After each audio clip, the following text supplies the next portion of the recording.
Mas eu também tenho os meus direitos. Se ambos têm direitos que se contrapõem, nós precisamos defender esses direitos de uma maneira ponderada dentro de um Estado democrático de direito. Vamos conversar e não invadir. Então, quando o índio invade, para ele, na cabeça dele, na concepção dele, talvez essa invasão seja legítima, mas não é, é uma invasão criminosa, é a invasão que cria o conflito. Então, essa é uma situação. Paralelamente a esse conflito de fato na base que nós sofremos e enfrentamos, inclusive meu pai já foi sequestrado, já foi espancado pelos índios, quase veio a óbito. Paralelamente a essa situação de campo, de quem está ali no conflito de fato, nós temos a questão do direito. Na questão do direito existe o processo histórico, os índios dizem que aquilo era deles e o SPI veio e tirou eles dali de onde eles estavam, e o produtor rural diz, eu cheguei e não tinha índio, porque o SPI já havia retirado esses índios.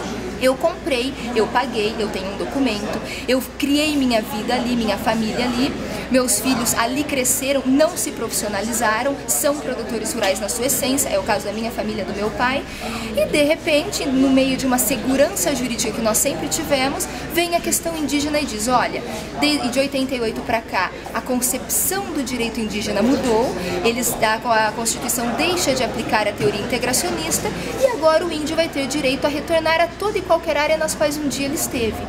E começa aí essa questão. Eu tenho a minha segurança jurídica do título que se vê despedaçada por essa nova concepção do direito indígena. Qual é a sensação entre os produtores, hein, Luana?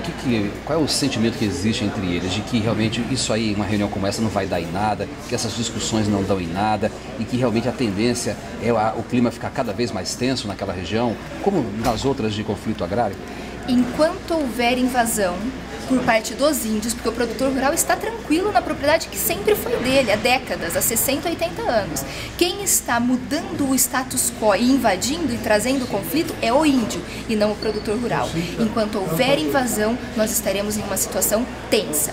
Aqui, o que nós estamos discutindo? Estamos discutindo a solução do problema. Se o índio tem seus direitos, o que eu reconheço, e os produtores têm seus direitos, então vamos trazer uma solução. Não se faz justiça com as próprias mãos, então a invasão deve ser coibida e os fins não justificam os meios, não posso desconsiderar o direito do proprietário. Agora, só para um exemplo, o que estamos discutindo? Então vamos pagar o proprietário que comprou, que pagou imposto, que ali produziu, pagamos o proprietário e entregamos a terra para os índios.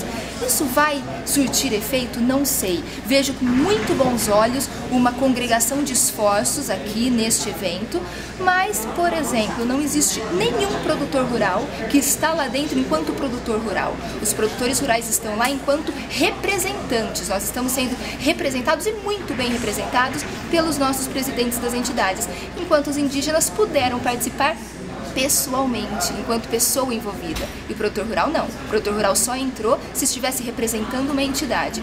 Aí nós começamos a ver a fragilidade que nos encontramos. E essa fragilidade também é normal, porque temos a opinião pública numa linha maniqueísta de que o produtor rural é de todo ruim e o índio é de todo bom. Isso é uma ideia fictícia. Nós que convivemos sabemos que não é verdade, inclusive os índios são tão cidadãos quanto nós, trabalham, querem o desenvolvimento, querem uma autonomia econômica e financeira e merecem isso. Não merecem ficar eternamente dependendo de cestas básicas do governo. Você defende a indenização dessas terras? Eu defendo a indenização das terras porque há 15 anos outra solução não houve. Faz 15 anos que nós estamos nessa situação, correndo o risco de perder aquilo que nos pertence, correndo o risco de perder aquele patrimônio que é tudo que a minha família tem.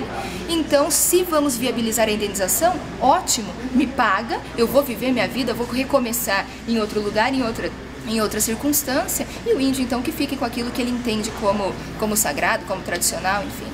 Tá certo. Luana, qual que é o seu telefone?